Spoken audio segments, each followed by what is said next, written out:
அரசு அதிகாரிகள் அனைவருக்கும் வணக்கம். மீண்டும் உங்களை இந்த நல்லதொரு பதிவில் சந்திப்பதில் மட்டற்ற மகிழ்ச்சி. இன்னைக்கு நம்ம பார்க்க போகிறது ஜனவரி மாதம் 10ஆம் தேதிக்கான நடப்பு நிகழ்வுகள். அதற்கு முன்னாடி நம்ம சேனலை இன்னும் நீங்கள் சப்ஸ்கிரைப் பண்ணலன்னா சப்ஸ்கிரைப் பண்ணி கூடவே பெல் பட்டனை கிளிக் பண்ணி ஆல் அப்படிங்கிறது கிளிக் பண்ணிக்கோங்க. அப்போ தான் நம்ம போடக்கூடிய வீடியோஸோட நோட்டிஃபிகேஷன் உடனுக்குடன் உங்களுக்கு வந்து சேரும். நம்மளுடைய அப்டேட்ஸை மறக்காமல் தெரிஞ்சுக்கணும் அப்படின்னா டிஸ்கிரிப்ஷனில் கொடுத்துருக்கக்கூடிய ஃபேஸ்புக் பேஜோட லிங்க்லையும் டெலகிராம் லிங்க்லையும் இணைச்சிக்கோங்க. இந்த வீடியோ பதிவினுடைய பிடிஎஃப் வேணும்னு நினைக்கிறவங்க ஸ்க்ரீனில் தெரியக்கூடிய வாட்ஸ்அப் நம்பருக்கு காண்டாக்ட் பண்ணுங்கள். ஓகே, வாங்க வீடியோக்குள்ளே போவோம். முதல் விஷயம் என்ன அப்படின்னு சொல்லி பார்த்தீங்கன்னா, ஒரு இன்ஃபர்மேஷன். எல்லா நாளுமே நிறைய நியூஸ் வராதுங்க, ஓகேங்களா. ஒரு சில நாட்கள் சுத்தமாக நியூஸ் இல்லாமல் கூட போகும், சரிங்களா.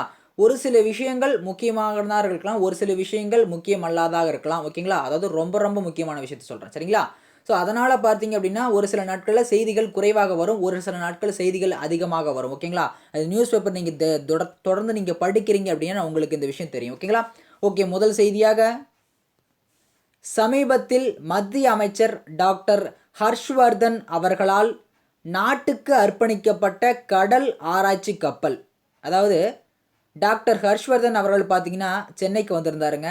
அவர் வந்திருந்த போது பார்த்தீங்கன்னா அந்த நிகழ்ச்சியில் நாட்டிற்கு ஒரு கடல் ஆராய்ச்சி கப்பலை அர்ப்பணிச்சிருக்காருங்க.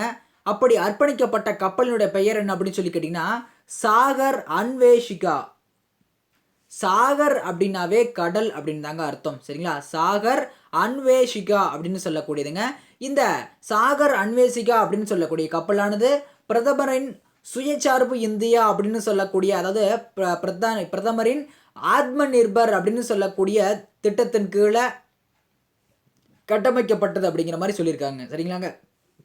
மேலும் பார்த்தீங்கன்னா இந்த கப்பலுடைய நோக்கம் என்ன அப்படின்னு சொல்லி கேட்டிங்கன்னா, அதாவது இந்த கப்பல் வடிவமைப்பதற்கான நோக்கம்னு கேட்டிங்கன்னா பேரிடர் காலங்களில் கடலில் ஏற்படும் மாற்றங்களை ஆராய்ச்சி செய்வதே இந்த கப்பலுடைய நோக்கமாக இருக்குங்க. அதாவது சிம்பிளாக சொல்லணும் அப்படின்னா கடந்த 2004ஆம் ஆண்டு சுனாமி அப்படின்னு சொல்லக்கூடியது ஏற்பட்டுச்சு.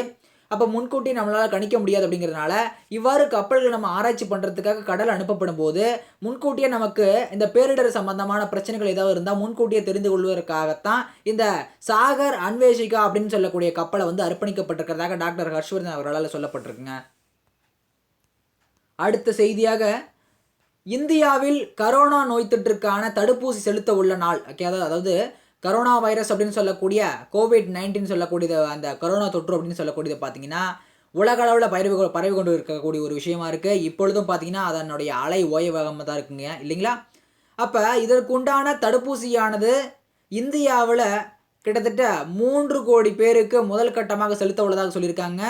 அந்த செலுத்த உள்ள தினம் பார்த்தீங்க அப்படின்னா ஜனவரி 16ஆம் தேதி முதல் கட்டமாக செலுத்த போகிறாங்க. ஞாபகம் வச்சுக்கோங்க, ஜனவரி 16, 2021ஆம் ஆண்டு, ஓகேங்களா. நாட்டிலேயே முதல் முறையாக கரோனா தொற்று கண்டறியப்பட்ட, அதாவது கரோனா பாதிப்பானது எங்கே கண்டறியப்பட்டிருக்கு அப்படின்னு சொல்லி பார்த்தீங்கன்னா கண்டறியப்பட்ட மாநிலம் கேரள மாநிலம் தாங்க. ஜனவரி 30ஆம் தேதி 2020ஆம் ஆண்டு, சரிங்களா. ஜனவரி 30, 2020ஆம் ஆண்டில் தான் இந்தியாவிலேயே ஃபஸ்ட்டு ஒரு இடத்துல முதல் ஒரு கேஸ், ஃபஸ்ட்டு கொரோனா கேஸ் அப்படின்னு பார்த்தீங்கன்னா கேரளாவில் தான் கண்டுபிடிக்கப்பட்டிருக்குங்க, ஓகேங்களா. மேலும் பார்த்தீங்கன்னா இந்த அவசர கால பயன்பாட்டுக்கு எமர்ஜென்சிக்காக பார்த்தீங்கன்னா 2 தடுப்பூசிகள் அப்படின்னு சொல்லக்கூடியது இந்தியாவில் அறிமுகப்படுத்த போகிறதாக உங்களுக்கே தெரியும்.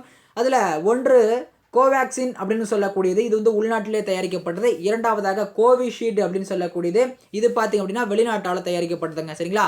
கோவேக்சின், கோவிஷீல்டு அப்படின்னு சொல்லக்கூடியது அவசர கால பயன்பாட்டுக்காக நமக்கு இப்போதைக்கு நடைமுறைக்கு கொண்டு வர போகிறதாக சொல்லியிருக்காங்க, ஓகேங்களா.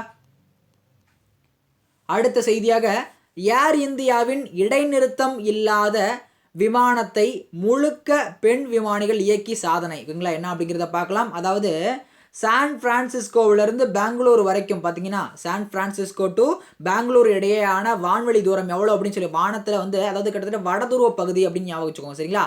வடதுருவ பகுதியில் தான் இந்த ஃப்ளைட் ஆனது போயிருக்கு.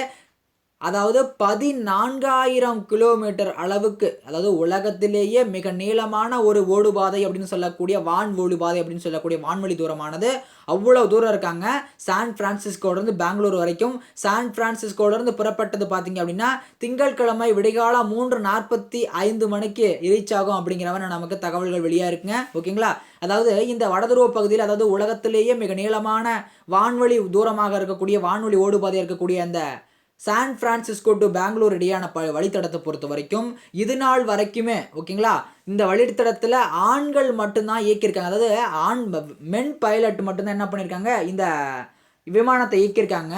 ஆனால் இப்போதான் ஃபஸ்ட்டு முதல் முறையாக தற்போது பெண்கள் வந்து இயக்கியிருக்கிறது ரொம்ப சாதனையாக பார்க்கப்படுதுங்க. ஓகேங்களா அதாவது பார்த்து நீங்களே யோசிச்சு பார்த்துக்கோங்க. நீங்கள் இப்போ பல பிரச்சனைகளை வந்து சந்திச்சுக்கிட்டு இருக்கேன் அப்படி இப்படிலாம் சொல்லிக்கிட்டு இருக்கீங்களே, ஆனால் அதெல்லாம் இல்லாமல் இந்த பெண்கள் வந்து எந்த அளவுக்கு சாதிச்சிருக்காங்க அப்படின்னு யோசிச்சு பாருங்க. ஓகேங்களா ஆண்களே இல்லாமல் பெண்கள் மட்டுமே நிர்வகித்து ஓட்டி போய் வந்திருக்காங்க. ஓகேங்களா இடைநிறுத்தமே இல்லாத 14,000 கிலோமீட்டர் பயணிச்சிருக்காங்கன்னா பார்த்துக்கோங்க. ஓகேங்களா இதோடு இன்றைய நடப்பு நிகழ்வுகள் நிறைவடைகிறது.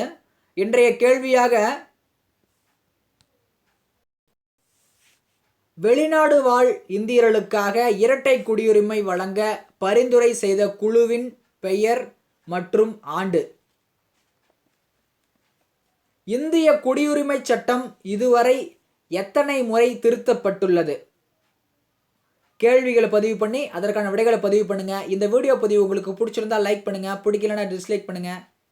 டிஎன்பிஎஸ்சி மற்றும் போட்டித் தேர்வுக்கு படித்துக் கொண்டிருக்கக்கூடிய நண்பர்கள் அனைவருக்கும் நம்முடைய வீடியோ பதிவு பகிருங்க. மீண்டும் உங்களை நல்லதொரு பதிவில் சந்திக்கிறேன். அதுவரை உங்களிடமிருந்து விடைபெறுவது உங்களின் அறிவு போர்ட்டல்.